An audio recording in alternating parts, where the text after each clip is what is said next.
If you were to close your eyes for a second, you'd see the infinite sea. But then you'd open them again, and then your eyes would find you, still staring at the clouds. Imagine holding your breath and letting the memory wash over you until your eyes hurt. And you can take it or leave it, but when you start to get frantic and turn angry, you just stop feeling. Your brain shuts down a little, and the real world stops and starts to reflect the new world that you've created in your head. Because you now know that you're right. The world is far too chaotic. So maybe you should stop blaming everything on stuff that is just an idea of yours that you've been carrying around with you for so long. Nothing is real, right? Everything is just based off of these abstract ideas. And if that's the case, then what's the point in thinking? Do you try to force things to make them happen, or you just try to make sense of the world? The media control is incredible. Detailed progression and understanding is an active problem. But the opportunity to move chains aside and view the ongoing cooperation of the player is still there, hasn't been moved. And this basically means that the player can take a go at the world without knowing what exactly is going on. Of course it is. It's like a major uprising future production value. That's not necessarily the point, right? If we view this from an absolute perspective, we know that nothing is certitude. And in that light, we can embrace our actions.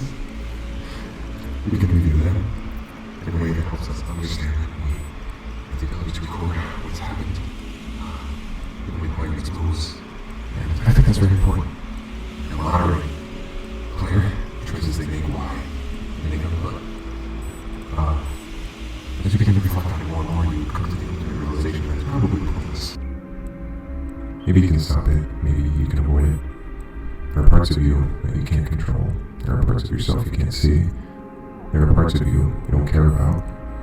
Just take as what is going to happen here. All you can really do is start to deal with it. Maybe if there were a reason for it to be better than anything in our life right now, we wouldn't have to work so hard to make it better, so hard to make it real.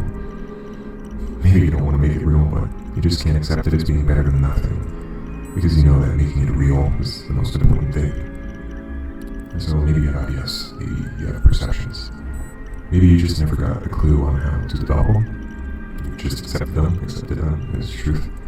And when things happen, it was just because of them, like for all mankind.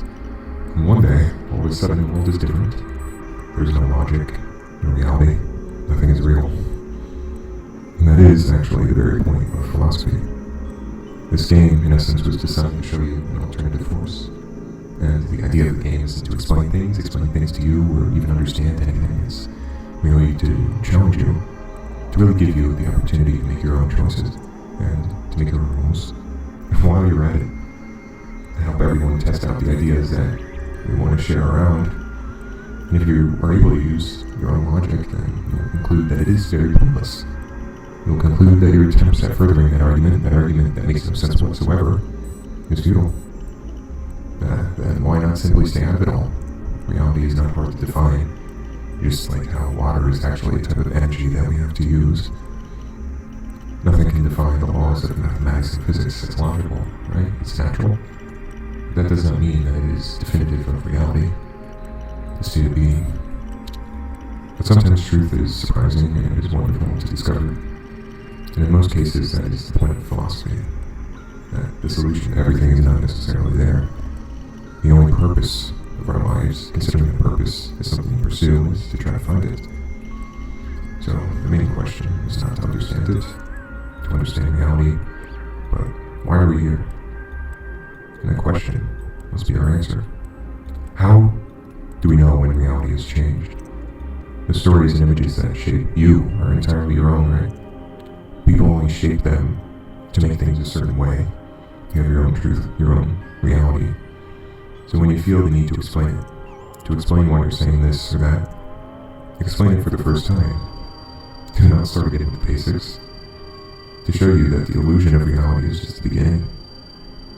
What's real is the transformation that happens every day. We're always living in a state of cognition, belief, and perception. The cognitive being, that which is culturally developed. One day in this life, you simply accept what you can't change and you begin to grow with it. In order for everything to be actual, you need to start making sense of it and become a part of it. What is happening now all of a sudden is, paradoxically, that this world that is threatening to break apart is becoming more real than anything we have experienced thus far. The true strength of a modernized civilization is to be an elusive being and particularly open-minded, ultimately a source of universal truth, one that transcends all ages and civilizations and their uses, rather than answers, works, and discoveries that you cannot ever explain. But if you want to know something, there is no more powerful thing than a single pure idea. It is up to you to make that idea become real. And when you make it real, then it's really something you know is right for you. And then life begins.